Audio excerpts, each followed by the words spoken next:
क्योंकि जेआईबी जो है इसलिए आपके लिए इम्पोर्टेंट है कि आपका बैंकिंग का नॉलेज बढ़ जाए।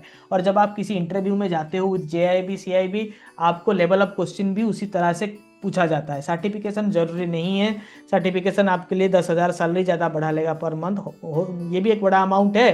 बट उसके साथ साथ जो नॉलेज इम्पार्ट कर रहा है जेआईबी सिलेबस, उसको भी गेन करते जाइए। Recently, Government of India launched a program called Champions. This Champion program is meant for Champions program किसके लिए होता है?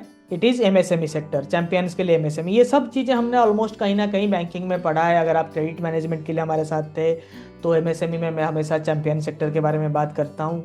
ये आपको बैंकिंग में भी काम आता है, जेआईबी एग्जाम क्लियर करने के लिए भी काम आता है। ठीक है, तो what is narrow banking concept and was recommended for, जो जहाँ why narrow banking concept came, what is narrow banking? Narrow banking में आपको लोन देने की अनुमति नहीं होता है क्योंकि लोन रिस्की प्रोडक्ट होता है। इसीलिए नैरो बैंकिंग कॉन्सेप्ट में एक बैंकिंग प्रोडक्ट आता है जिसको हम पेमेंट्स बैंक कहते हैं, right? Payments bank narrow banking concept का एक हिस्सा है क्योंकि उसमें लोन नहीं दिया जाता है। जब लोन नहीं दिया जाता है तो रिस्क नहीं है। रिस्क कहाँ पे आता है लोन में? एनपीए में। Higher NPA, higher chances of the failure of that institution. इसीलिए बहुत सारे कोऑपरेटिव बैंक को आपने देखा होगा कि मोराटोरियम में आरबीआई प्लेस करता है। ठीक है, तो नैरो बैंकिंग कॉन्सेप्ट आपको समझ में आ गया। और ये नरसिम्हम कमिटी 1998 में इसको रेकमेंड किया गया था। Many public sector banks were facing the problem of high NPA, some of them had gross NPAs more than 20%, but कभी कभार था। अभी तो सब कुछ रिड्यूस हो चुका है।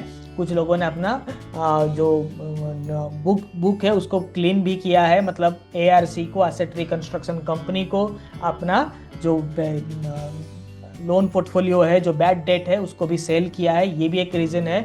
मतलब सच में कम नहीं हुआ है gross NPA net NPA ratio, उसको बेच दिया गया है, लॉस बुक कर दिया गया है वहाँ पे।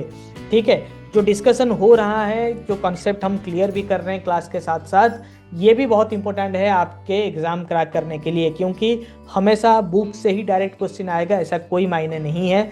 तो अंडरस्टैंडिंग होगा तो आप एलिमिनेट कर पाएंगे। जब अब मैं बात कर रहा हूँ बिटवीन द लाइंस, जो लिखा नहीं है उसको भी मैं बोल रहा हूँ आपको, एआरसी, बैड डेट्स, ये सब को भी आप थोड़ा सा याद रख के चलिए, समझ कर चलिए। And you can tell me आपको सही लग रहा है कि नहीं लग रहा है जो एडिशनल कंटेंट के बारे में मैं बात कर रहा हूँ। क्योंकि जेआईबी जो है इसलिए आपके लिए इम्पोर्टेंट है कि आपका बैंकिंग का नॉलेज बढ़ जाए।